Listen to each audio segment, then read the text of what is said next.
Welcome back to Revenge Silent. I'm Diana, 34 years old, and 3 weeks ago, I signed away everything I had to my soon-to-be ex-husband.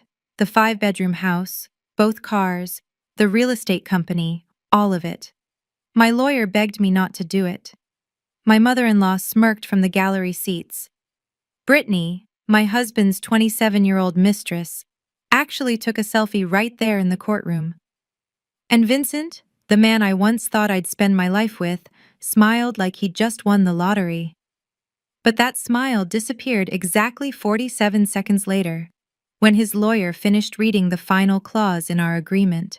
Before I tell you what happened, if you find this story worth hearing, please take a moment to like and subscribe, but only if you genuinely want to. And if you're watching right now, drop a comment letting me know where you're from and what time it is there. Now, let me take you back 3 years, to the night I accidentally opened the wrong drawer in Vincent's office. 8 years of marriage, that's how long I spent building a life with Vincent Saunders. From the outside, we had everything.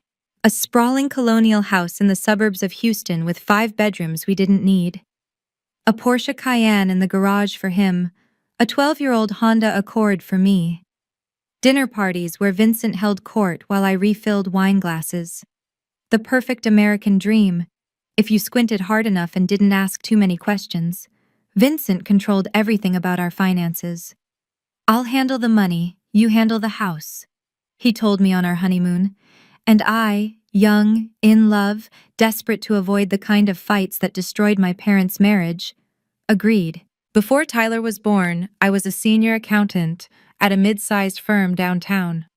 I was good at it. Numbers made sense to me in a way people sometimes didn't. But when I got pregnant, Vincent sat me down with that reasonable tone he used when he'd already made a decision. "The baby needs his mother at home. I make enough for both of us." So I quit. Traded spreadsheets for sippy cups, client meetings for playdates. And when Tyler started kindergarten and I picked up part-time remote accounting work to keep my skills sharp, Vincent barely noticed. To him, I was furniture. Useful, present, and utterly unremarkable. He'd check his Rolex Submariner, a gift to himself for closing some deal, and announce he had investor meetings that would run late. His home office stayed locked. The credit card statements went to his email. I had a supplementary card with a modest limit. Everything else was his domain. What I didn't know then, but would soon discover, was that his Rolex was bought on credit and his empire was built on sand. Tyler changed everything for me. My son came into the world 6 years ago with his father's dark hair and my stubborn chin, and from the moment the nurse placed him in my arms, I understood a kind of love I'd never known existed. Fierce, unconditional, the kind that makes you lie awake at night wondering if you're doing enough, being enough. Vincent saw Tyler differently. Our son was a legacy, not a relationship. Something to mention at business dinners. My boy's already showing an interest in real estate, can you believe it? But never something to nurture. Vincent missed Tyler's first steps because of a conference call. Missed his first word because he was traveling. Missed every single school play, every parent-teacher conference, every bedtime story. I remember one evening, about a year ago, Tyler had been waiting by the window for 2 hours, his favorite picture book clutched against his chest. "Mommy, when is Daddy coming home? He said he'd read to me tonight." I texted Vincent. No response. Called. Voicemail. Tyler fell asleep on the couch, still holding that book. When Vincent finally walked in at 11, smelling faintly of cologne that wasn't his usual, I asked if he'd forgotten his promise. He barely looked up from his phone. "I'm building a future for this family, Diana. Tyler will understand when he's older."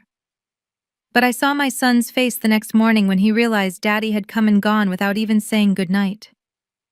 That was the night I realized something had been wrong for longer than I wanted to admit. Vincent hadn't hugged Tyler in 3 months, hadn't asked about school, about friends, about anything. Our son wasn't a priority. He was an afterthought.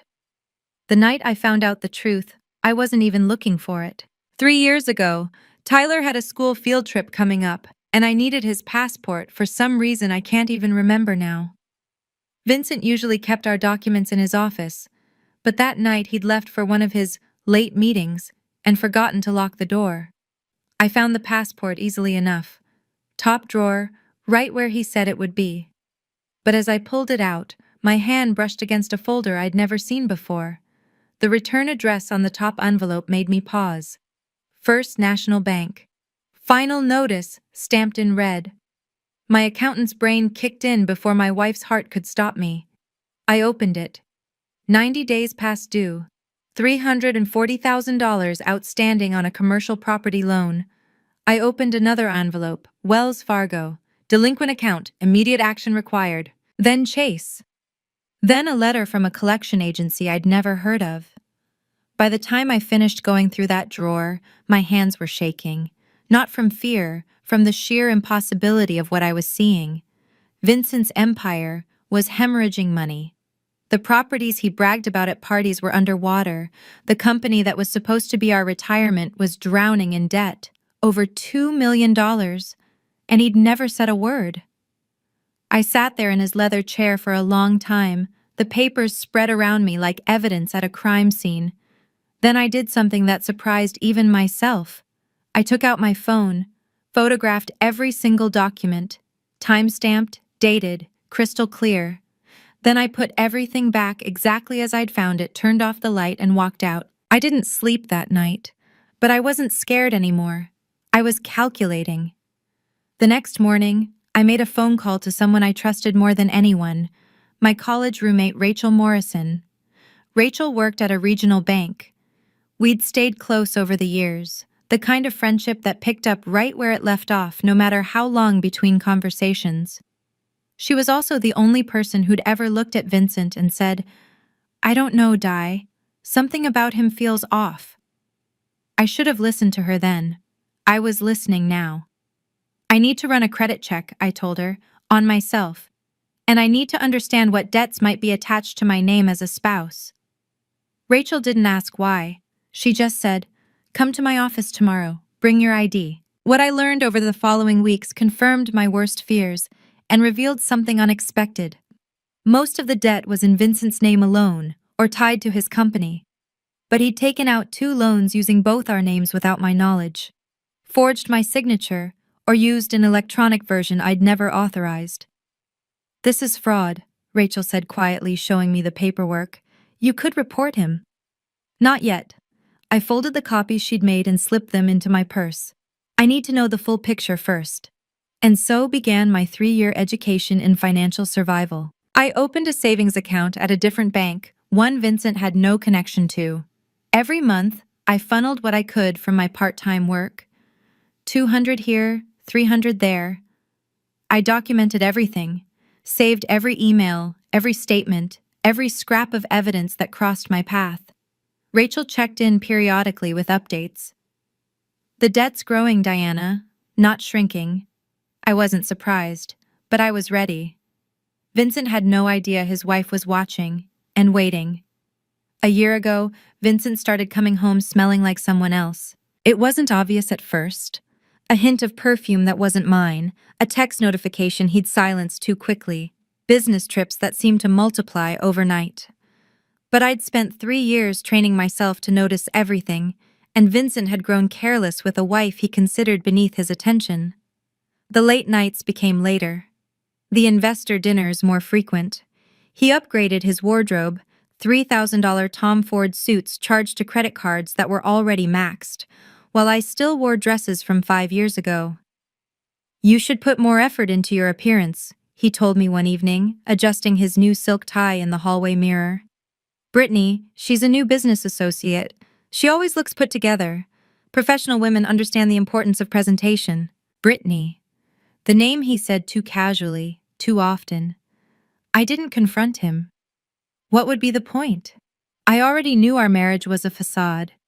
I just needed to know how long I had before the facade crumbled completely. One night, Vincent left his phone on the kitchen counter while he showered. The screen lit up. "Can't wait to see you tomorrow. Wear the blue tie I like. XOB." I didn't touch the phone. Didn't need to. The preview told me everything. That same week, I noticed him deleting his browsing history, changing passwords, making calls from the garage where he thought I couldn't hear. But here's what Vincent never understood about me. I wasn't plotting revenge. I wasn't consumed by jealousy or heartbreak. I'd made my peace with who he was long ago. I was simply gathering information, building my case, waiting for the moment when he would finally show his hand. That moment came sooner than I expected. The first time I met Brittany Lawson, she was wearing a knockoff Birkin bag and Vincent's arm around her waist. It was his mother's birthday dinner, a monthly ritual at Evelyn Saunders's pristine colonial in River Oaks, the kind of house where the silverware matched and the help knew to be invisible. I'd been attending these dinners for 8 years, always feeling like a guest who'd overstayed her welcome. That night, Vincent walked in with Brittany like she belonged there. "Everyone, this is Brittany. She's been consulting on some new investment opportunities for the company." She was 27, all blonde highlights and practiced smiles. Her dress was designer, or designed to look designer. I'd spent enough years auditing luxury goods to spot the tells. The stitching on her bag was uneven, the hardware slightly off color, but no one else noticed. They were too busy fawning. "Vincent finally found someone with ambition," Evelyn announced, squeezing Brittany's hands like she was welcoming a long-lost daughter. Then she glanced at me with that thin smile I'd grown accustomed to. "Diana, be a dear and help Maria bring out the appetizers." I spent that dinner in the kitchen and the margins, watching my husband parade his mistress in front of his family, while they pretended not to see what was obvious. Tyler sat beside me, confused. "Mommy, who is that lady? Why is she sitting in your chair?" "She's nobody important, sweetheart." Brittany laughed at something Vincent said, her hand lingering on his sleeve. I watched Evelyn beam with approval, and I thought, the bag isn't the only fake thing at this table. But Brittany wasn't my enemy. She was a symptom. The real threat was the man she didn't know was already bankrupt. In more ways than one. 6 months before the final hearing, Vincent sat me down at our dining table and delivered the news like he was announcing a quarterly earnings report. "I want a divorce." No preamble, no apology. Just 5 words dropped between us like a contract termination. I'd known this was coming. Had prepared for it, planned for it, almost welcomed it. But hearing him say it still felt like a door slamming shut on a decade of my life. "I see," I said. "What are you proposing?" Vincent leaned back, his expression the same one he used when negotiating with people he considered beneath him. "I want the house, the cars, the company, everything we built. I'll be keeping it." "And what about me?" He shrugged. "You can keep Tyler. I'm not interested in custody battles. The kid would slow me down." The kid. Our son. 6 years old, innocent, adoring, and his father couldn't even be bothered to use his name. "You're sure?" I kept my voice steady. "You want everything? All the assets? All of them. Every property, every account, every share." Vincent smiled, clearly pleased with his own generosity. "I'm being reasonable here, Diana. Most men in my position would fight you for the child too, just to avoid support payments. I'm letting you walk away with something." Something? My son. Like Tyler was a consolation prize. I looked at my husband, really looked at him, and saw exactly what he saw when he looked at me. Nothing worth fighting for. "All right," I said quietly. "I'll need some time to review everything." Vincent's eyebrows rose. He'd expected tears, maybe. Bargaining, not compliance. "That's reasonable.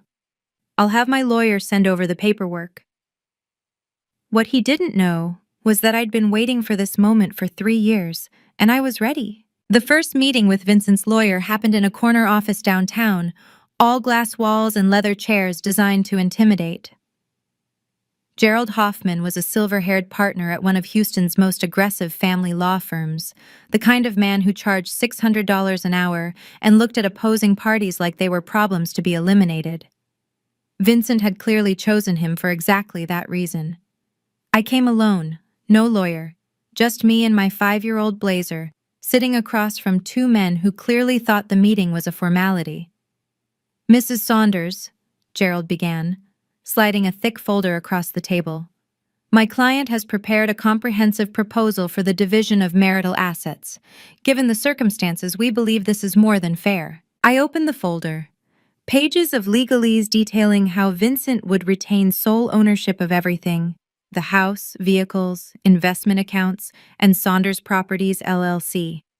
In exchange, I would receive my personal belongings and custody of Tyler. No alimony, no portion of the business, nothing. Vincent watched me read with a satisfied smirk. "She doesn't need a lawyer," he said to Gerald, not bothering to lower his voice. "She's just a part-time bookkeeper. She wouldn't understand any of this even if she tried." Gerald looked uncomfortable. "Mr. Saunders, I really should advise that your wife retain independent counsel." "Not necessary." Vincent waved his hand dismissively. "Diana knows I built everything. She contributed nothing, right, Diana?" I closed the folder and met his eyes. "I'll need a few days to review this, then I'll provide my response." Vincent blinked, clearly expecting immediate surrender. But he recovered quickly, that arrogant smile returning. "Take all the time you need. The outcome won't change." I walked out of that office, and I wasn't a victim. I was a woman with a plan. Within a week, Vincent had rewritten our entire marriage for public consumption. "Diana's being completely unreasonable," I overheard him tell mutual friends at a neighborhood gathering I hadn't been invited to. "I'm offering her a clean break, and she's trying to drag this out, probably hoping to take half my company when she never worked a day for it." The whisper network moved fast.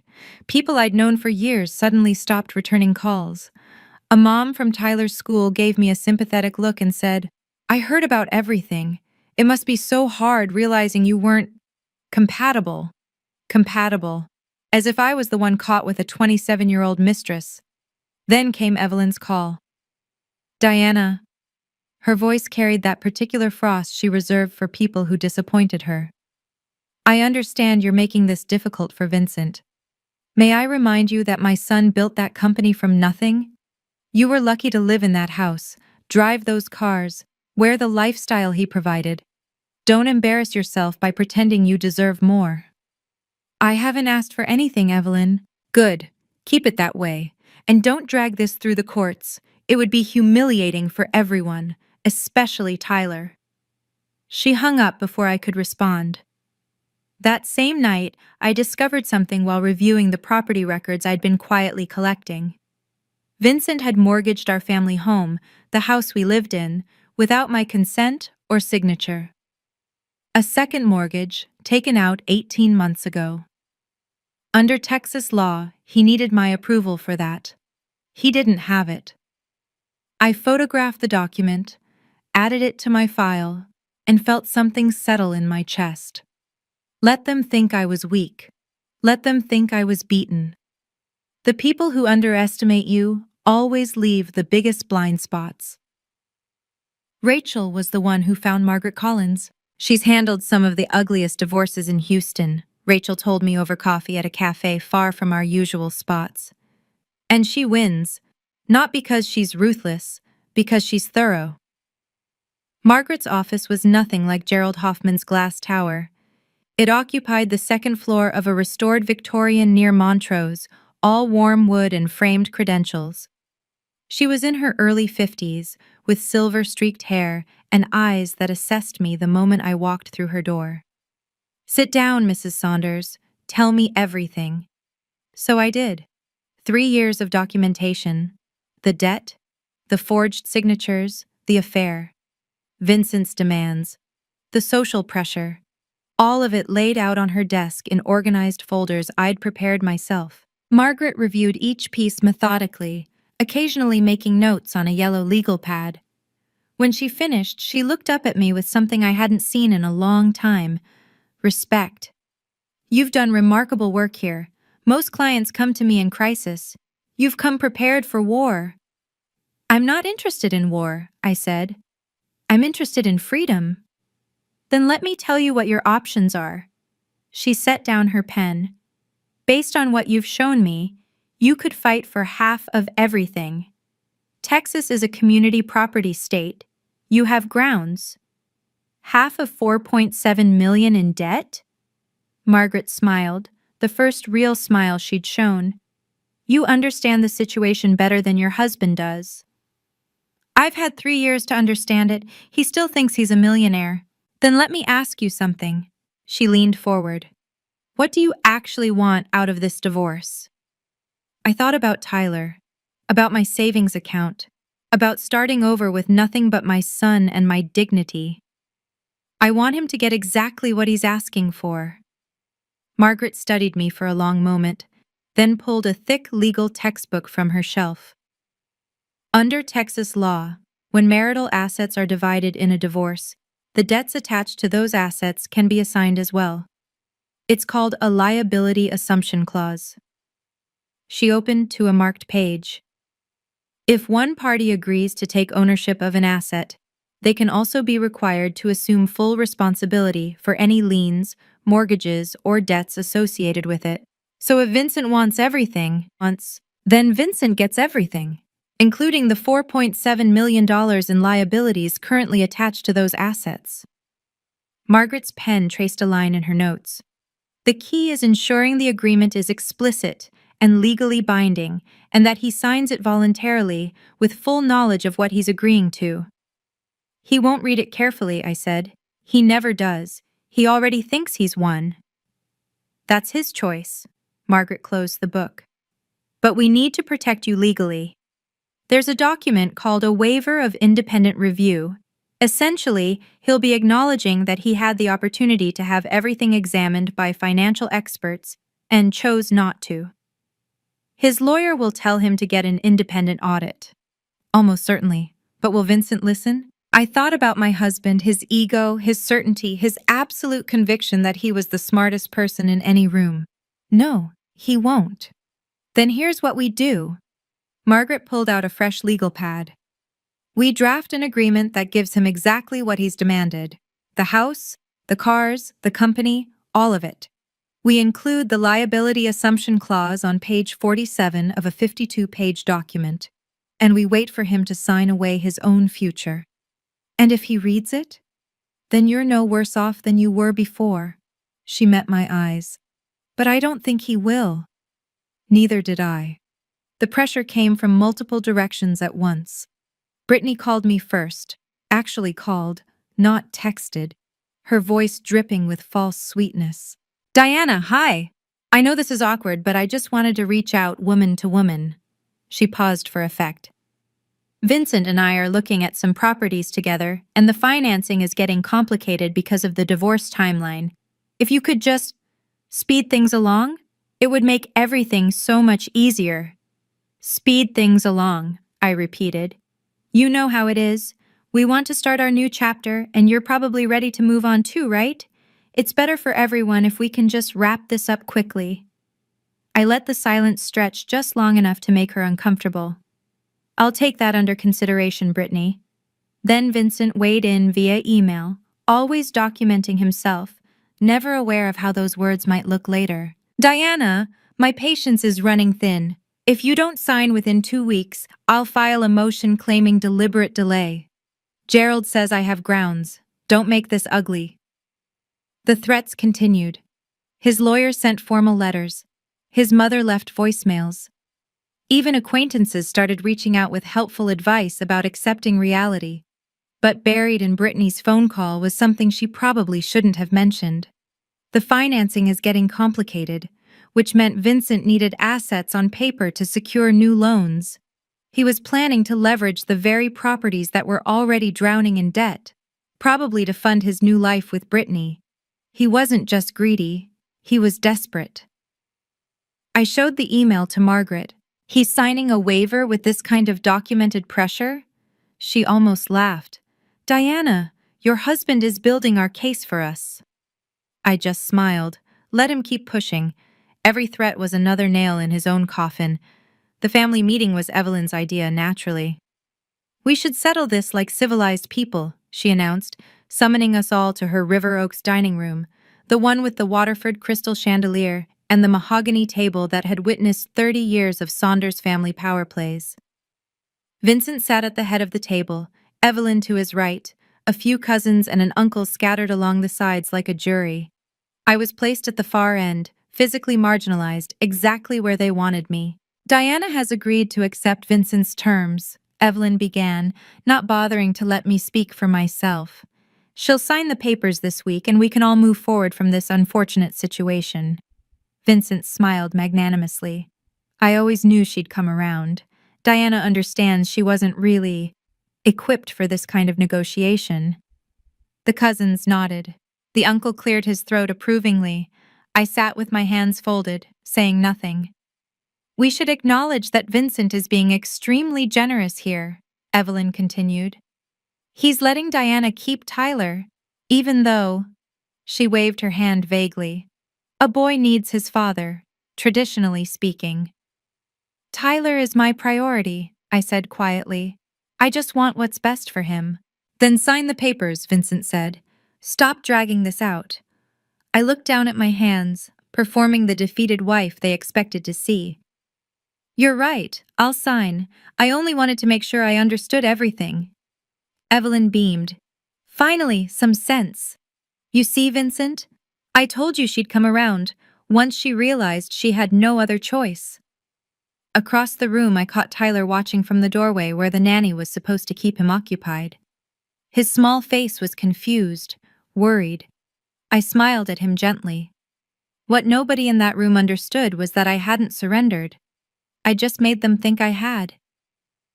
The night before the final hearing, I sat alone in the tiny apartment I'd rented after moving out of the house. 2 bedrooms, 1 bathroom, a galley kitchen barely big enough for 2 people to stand side by side. But it was clean, it was safe, and it was ours. Mine and Tyler's. My son had fallen asleep an hour earlier, his favorite stuffed elephant tucked under his arm. I watched him breathe for a few minutes, this small person who had become the center of my entire universe, then walked to the kitchen table where my documents were spread out. 3 years of preparation, all of it leading to tomorrow. I reviewed the final agreement one more time. 52 pages.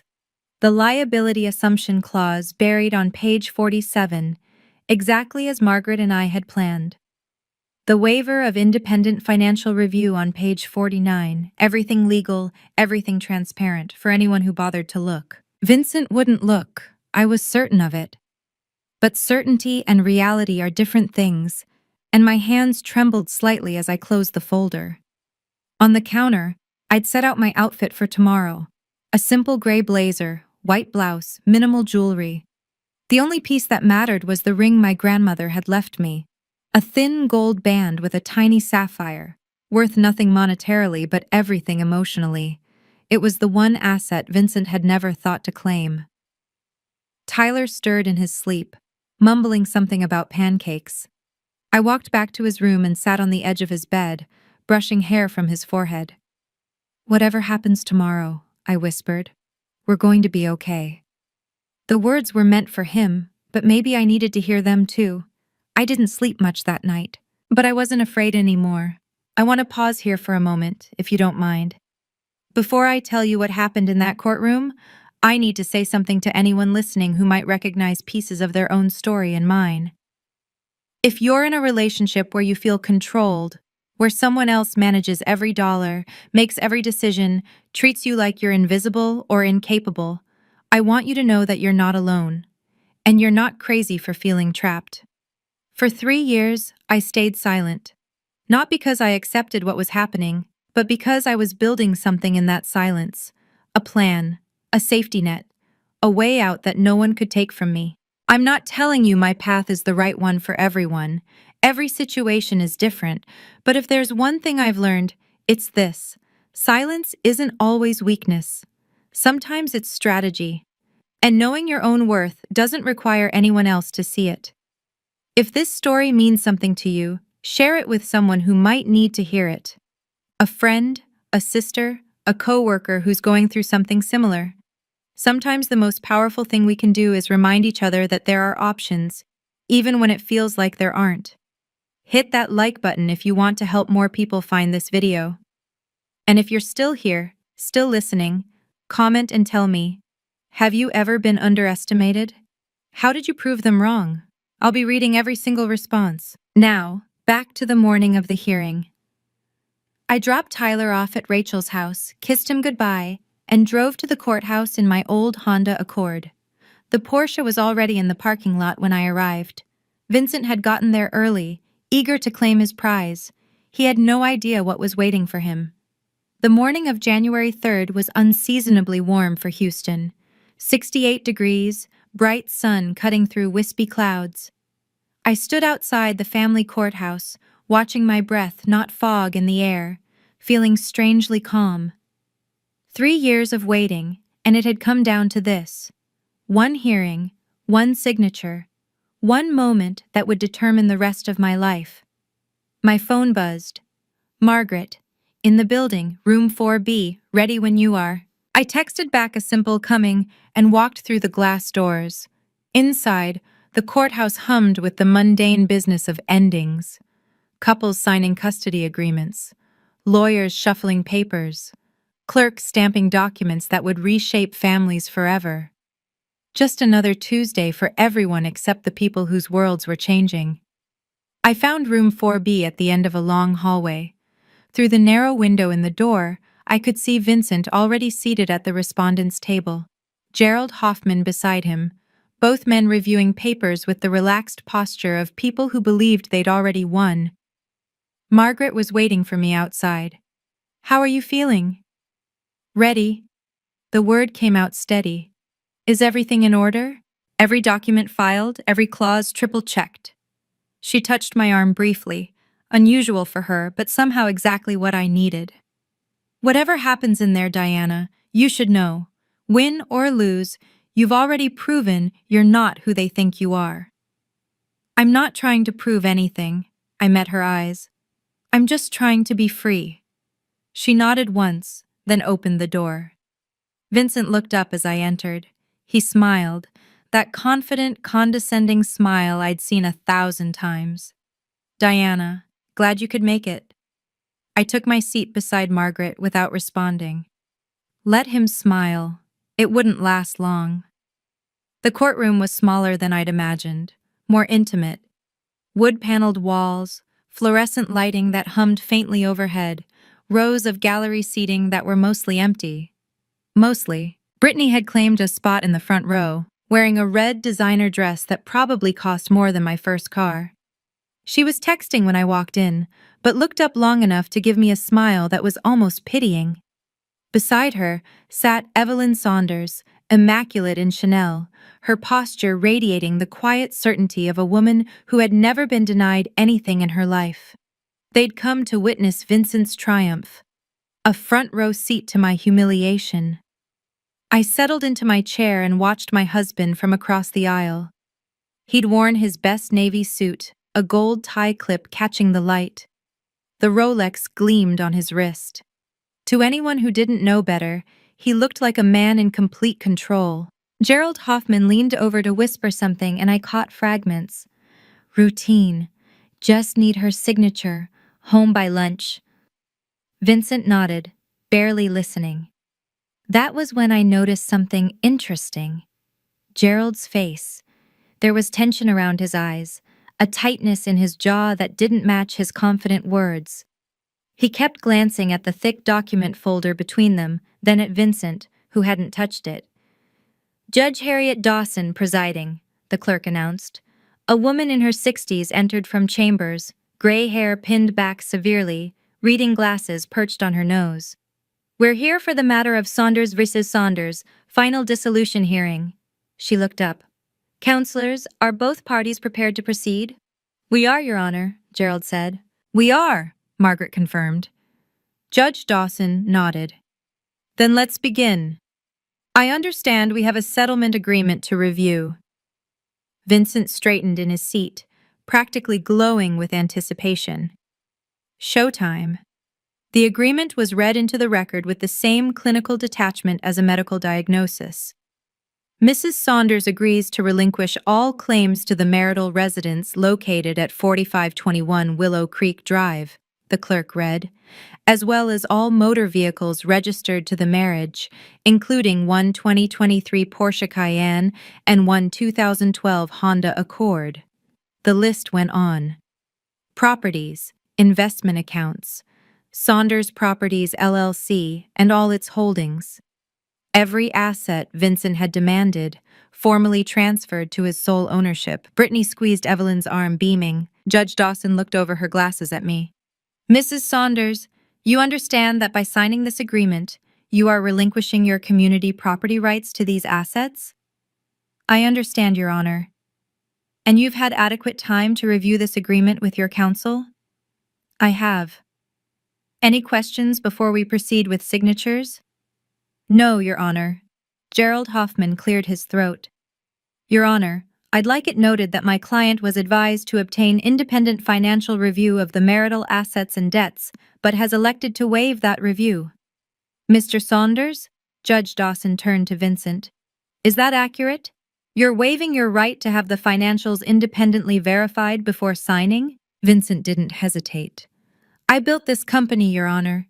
I know exactly what it's worth. I don't need some accountant telling me what I already know. Then please sign the waiver on page 49. Vincent took Gerald's pen, a Mont Blanc naturally, and signed with a flourish. I watched Gerald's face as Vincent handed back the pen. The attorney was flipping through pages rapidly now, searching for something. His eyes stopped on page 47. The color drained from his face. Vincent, he whispered urgently, reaching for his client's arm. Wait! But Vincent was already turning to page 52, signing his name on the final line. Done, my husband announced. The moment Vincent's pen lifted from the paper, Gerald Hoffman's face went white. I watched it happen in real time, the realization spreading across his features like ice forming on a windshield. His mouth opened slightly, his hand gripped the edge of the table. Vincent, his voice was barely above a whisper. Vincent, we need to stop. What? My husband laughed, sliding the signed document toward the clerk. It's done. She signed, I signed. Let's wrap this up. You don't understand. Gerald was scrambling through the pages now, his professional composure crumbling. Page 47. The liability assumption clause. The what? Judge Dawson held up her hand. Mr. Hoffman, is there an issue? Gerald looked from Vincent to the judge to me, and I could see the exact moment he understood he couldn't undo what had just happened. Your Honor, my client may not have fully understood. Your client, Margaret interrupted smoothly, was asked directly if he wanted independent financial review. He declined. He signed the waiver voluntarily. The agreement is executed. What is everyone talking about? Vincent's voice had lost its confidence. What's on page 47? Gerald handed him the document, his finger pointing to the relevant clause. I watched my husband's eyes move across the text. The party receiving marital assets hereby assumes full personal liability for all debts, liens, mortgages, and financial encumbrances attached to said assets, releasing the other party from any and all obligations related thereto. Vincent's face went gray. This says... He looked up at Gerald, then at me. This says I'm responsible for the debts? All $4.7 million, Margaret confirmed. As of your signature 30 seconds ago. Brittany's voice cut through from the gallery. 4 million what? I sat perfectly still, watching my husband finally understand what he'd just done to himself. Vincent shot to his feet so fast his chair screeched against the floor. This is fraud! His voice echoed through the small courtroom. She tricked me! This whole thing is, she can't do this! Mr. Saunders, sit down. Judge Dawson's tone left no room for negotiation. I'm not sitting down until someone explains how this is legal. Gerald, do something. Gerald Hoffman stood frozen, his face the color of old paper. You signed the waiver, Vincent. You specifically stated you knew what the assets were worth. You refused independent review. Because I thought, Vincent spun toward me. You knew. You knew the whole time. You planned this. I didn't plan anything. My voice came out steady, calm. I just gave you exactly what you asked for. Your Honor, Vincent slammed his palm on the table. I demand this agreement be voided. I was deceived. You were not deceived, Mr. Saunders. Judge Dawson removed her reading glasses, fixing him with a stare that silenced the room. The financial records of your company are public. The debts attached to your properties are matters of record. Your wife's attorney included full disclosure documentation in the agreement packet. You chose not to read it. I didn't know. You signed a waiver stating you didn't need to know. The judge's voice hardened. This court cannot protect parties from their own arrogance. From the gallery, I heard Brittany's voice, high and panicked. Vincent, what does this mean? You said you were a millionaire. Evelyn was already standing, gathering her purse, her face rigid with fury and embarrassment. Mom! Vincent reached toward her. Don't. The single word cut like a knife. She walked out without looking back. Vincent stood in the wreckage of his victory, finally understanding that he hadn't won anything. He'd just inherited his own destruction. In the silence that followed Evelyn's exit, I stood. Vincent turned to me, his face contorted with rage and desperation, emotions I'd never seen him show so openly. For 8 years, he'd been the one in control. Now he was watching that control dissolve like sugar in water. You destroyed me, he whispered. You destroyed everything. I walked to the center of the courtroom, close enough that he could hear me clearly, but far enough to maintain the distance I'd been building for 3 years. No, Vincent, you destroyed yourself. I just stopped cleaning up after you. Diana. For 8 years, you told me I had no value, that I didn't understand business or money or anything important.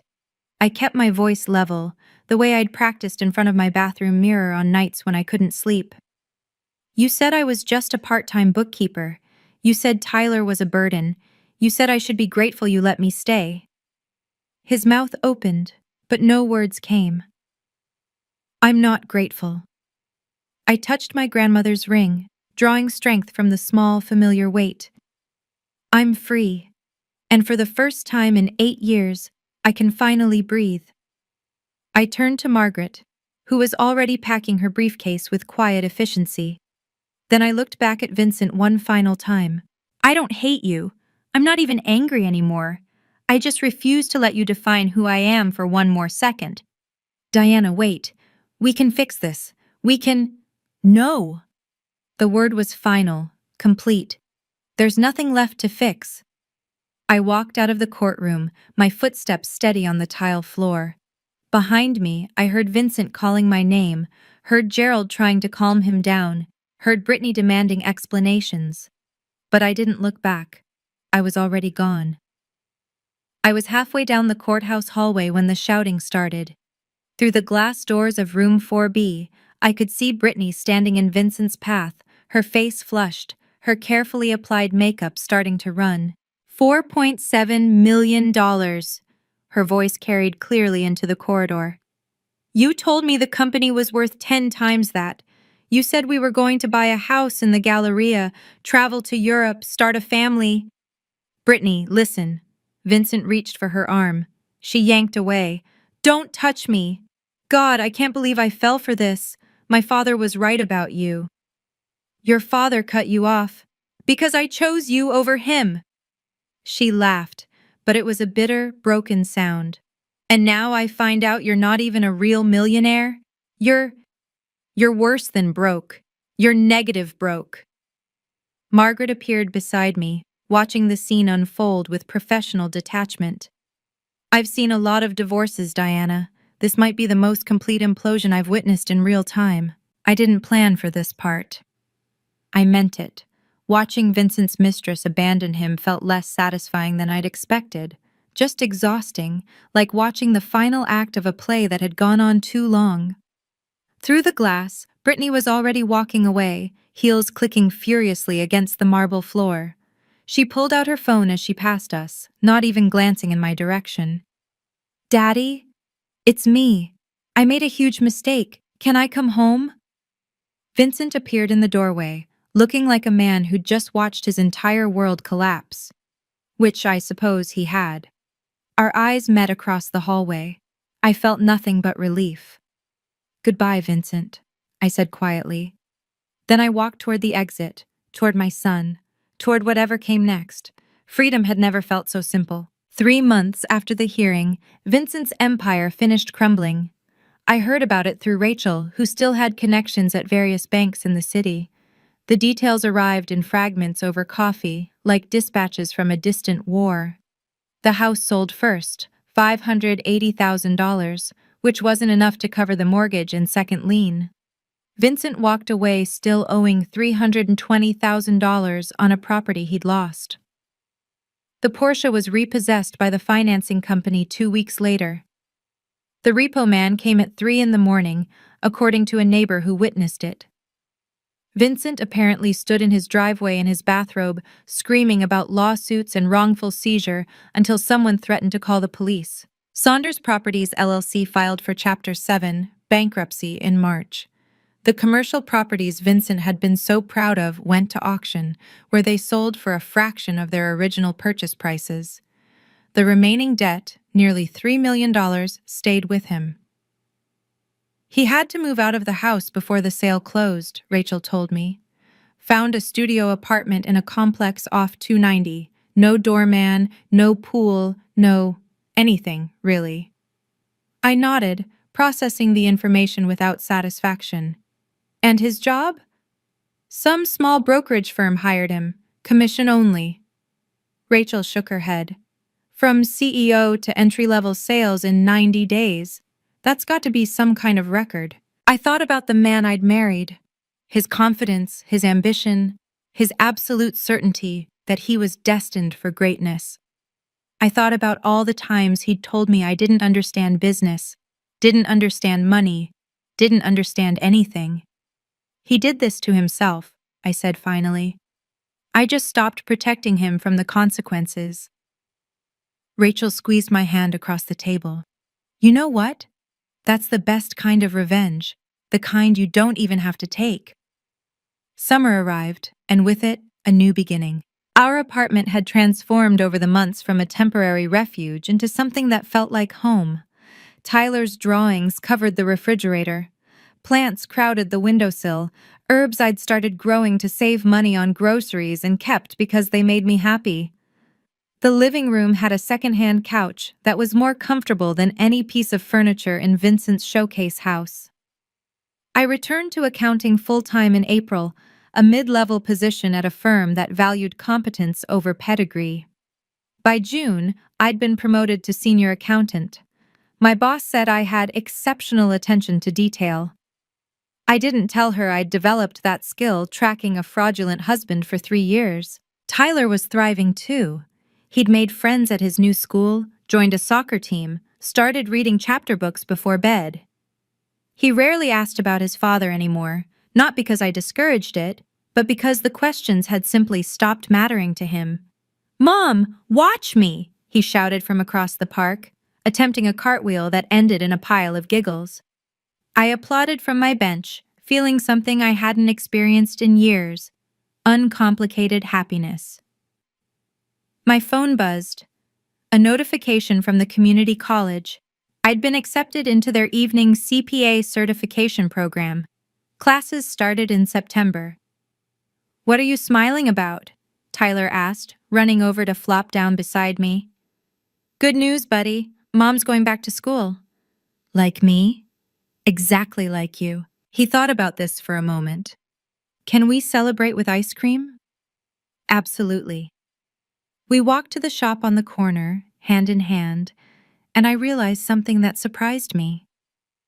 This small life, this modest apartment, this ordinary job, this simple joy, was everything I'd never known I wanted. And it was entirely my own. I want to take another moment here, if that's okay.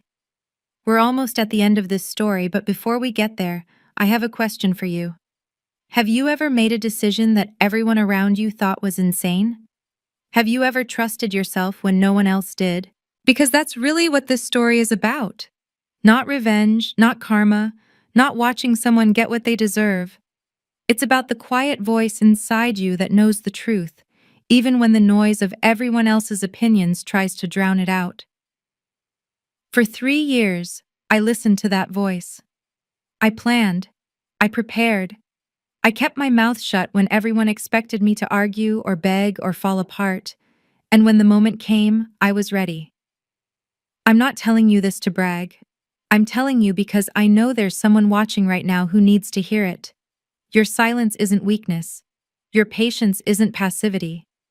And the people who underestimate you, they're giving you the greatest gift possible, time to prepare while they're too busy feeling superior to notice. So here's my challenge to you. If you know someone who's in the middle of their own silent battle, a friend, a family member, anyone who might need to hear that their planning will pay off, share this video with them. And if this story has meant something to you, take a second to like, subscribe, and turn on notifications. It helps these stories reach more people who might need them. Now, let me tell you what happened when Vincent finally reached out to me, a year after everything fell apart. Because that's when I learned something unexpected. About him, about myself, and about what forgiveness actually means. We're almost at the end.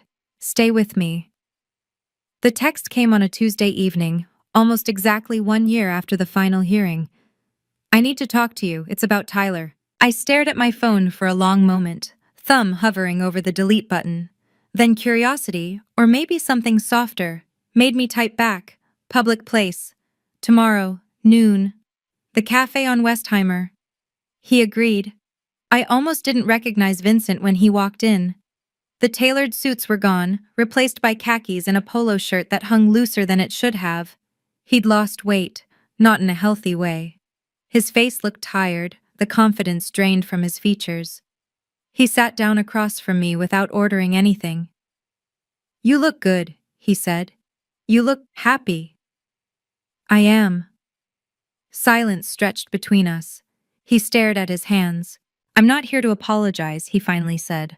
"I know you wouldn't believe me if I did. I'm here because—" He took a breath. "I've been in therapy for 6 months, and my therapist says I need to take accountability for what I did. To you. To Tyler." I waited. "I was a terrible husband. And a worse father." The words came out like they physically hurt him. "I treated you like you didn't matter. I treated our son like an afterthought. I was so obsessed with my own image that I couldn't see what I was destroying." "Why are you telling me this?" "Because I want to see Tyler." He met my eyes for the first time. "Not to get back at you or prove anything. I want to try to be his father. A real father. If you'll let me." I studied the man I'd once loved, searching for the arrogance I'd learned to navigate. I didn't find it. "I'll consider it," I said. "On conditions." That night, after Tyler was asleep, I sat on my balcony with a cup of tea and watched the city lights flicker in the distance. I thought about the woman I'd been 3 years ago, scared, uncertain, convinced that silence was her only option. I thought about the woman I was now, still quiet, but no longer afraid. Still careful, but no longer trapped. Vincent wanted back into Tyler's life. 6 months ago, I would have said no without hesitation. But something in his eyes today had been different. Something broken that was trying to rebuild itself. I couldn't heal him. That wasn't my job anymore. But Tyler deserved to know his father, or at least the father Vincent was trying to become. So I set my conditions. Monthly therapy sessions, verified by his counselor, steady employment for 6 months minimum. Supervised visits first, progressing only if Tyler felt comfortable. And one absolute rule. He would never, ever speak about me negatively in front of our son. Vincent agreed to everything. I didn't know if he'd follow through. People promise change all the time and deliver nothing. But I'd learned something important over the past 3 years. Boundaries aren't about controlling other people's behavior. They're about protecting your own peace. I pulled out my journal, something my own therapist had suggested I start, and wrote a few lines. Boundaries aren't walls. They're doors. You choose who walks through them. I chose to give Vincent a door. Whether he walks through it as a better man is up to him. Either way, Tyler and I will be okay. The tea had gone cold, but I didn't mind. I sat there a while longer, watching stars emerge through Houston's light pollution, and let myself feel something I'd almost forgotten was possible. Hope. September arrived with the smell of fresh notebooks and new beginnings. Tyler started first grade the same week I started my CPA certification classes. We developed a routine, homework together at the kitchen table, him practicing his letters while I studied tax law. Sometimes we'd quiz each other. He usually won. "What's 4 plus 6?" I'd ask. "10. What's the difference between assets and liabilities?" I'd laugh. "Where did you learn that word?" "From you. You say it in your sleep sometimes." Work was going well. My boss had mentioned the possibility of partnership track if I continued performing at my current level and finished my certification. For the first time in my adult life, I was building something that belonged entirely to me. Rachel came by one evening with a bottle of wine. The good kind, not the sale rack kind we used to split in college. "I have news," she announced, settling onto my second-hand couch. "Your ex-husband paid off one of his smaller debts last month. First voluntary payment he's made since the bankruptcy." I took a sip of my wine. "That's good. For him." "Aren't you curious about the details?" "Not particularly." Rachel studied me for a moment, then smiled. "You really are over it, aren't you?" I was over it the day I walked out of that courtroom. I looked around my modest apartment, the plants, the drawings, the evidence of a life built from scratch. I just didn't know what came next. Now I do. The next morning, Tyler and I walked to school together, his hand warm in mine. "Mom?" he asked as we reached the gates. "Are you happy?" I knelt down to his level, adjusting his backpack straps. "Yes, baby, I really am." He smiled, that beautiful, uncomplicated smile that made everything worthwhile, and ran toward his classroom. I stood watching until he disappeared inside. Then I walked toward my future. Before I end this story, I want to share something my therapist helped me understand about Vincent, about myself, and maybe about someone you know. Vincent wasn't born cruel. He was raised to believe that being a man meant being in control of money, of decisions, of everything and everyone around him. His father was the same way, and his father before that. When his business started failing, he couldn't admit it, not to me, not to his family, not even to himself. Because in his mind, admitting failure meant admitting he wasn't a real man. So he doubled down, took on more debt, projected more confidence, and when the pressure became unbearable, he found someone new, someone who didn't know the truth, who could reflect back the successful image he so desperately needed to see. Understanding this doesn't excuse what he did, it just explains it. And honestly, it helped me stop taking it personally. His cruelty was never really about me. It was about his own fear of being seen as weak. As for me, I had my own patterns to confront. I avoided conflict because I watched my parents' marriage implode in screaming matches and slammed doors. I thought silence meant peace. I didn't realize I was confusing peace with paralysis. What I learned through all of this is that silence can be powerful, but only when it's a choice, not a cage. Planning is valuable, but so is knowing when to act. And your worth doesn't depend on whether the people around you recognize it. If there's a lesson here, it's this. The people who underestimate you are building their own traps. You don't have to do anything but stay ready. So, that's my story. A woman who was told she didn't matter, who spent 3 years proving that she did. Not to anyone else, but to herself. If this meant something to you, hit that like button. Subscribe if you want to hear more stories like this one, and check out the description for related videos. More stories about people who were counted out and ended up on top. Thank you for listening. Thank you for being here until the end. I'm Diana, and I hope wherever you are, whatever you're facing, you know that you're stronger than they think. You just might not have found your moment yet, but you will.